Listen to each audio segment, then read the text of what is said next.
জুলাই আন্দোলন দমনে বিক্ষোভকারীদের দেখা মাত্র গুলি করার ও হত্যার অনুমতি দিয়েছিলেন শেখ হাসিনা নিজেই।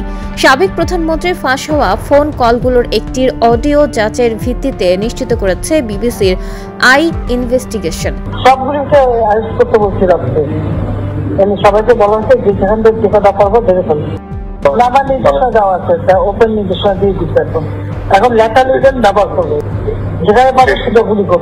9 জুলাই ব্রিটিশ সংবাদ মাধ্যমটি জানায়, মার্চে অনলাইনে ফাঁস হওয়া ওই অডিওতে হাসিনাকে বলতে শোনা যায়, গেল বছর ছাত্র আন্দোলন দমনে প্রাণঘাতী সহিংসতার আশ্রয় নিতে নিরাপত্তা বাহিনীকে তিনি নিজেই অনুমতি দেন।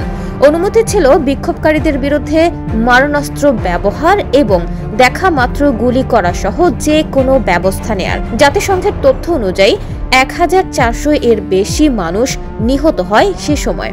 বিবিসির অনুসন্ধানী দল বলছে, হাসিনার বিরুদ্ধে গুরুত্বপূর্ণ প্রমাণ হিসেবে ওই ফোনালাপের রেকর্ডিং ব্যবহারের পরিকল্পনা করছে আন্তর্জাতিক অপরাধ ট্রাইব্যুনালের প্রসিকিউটররা।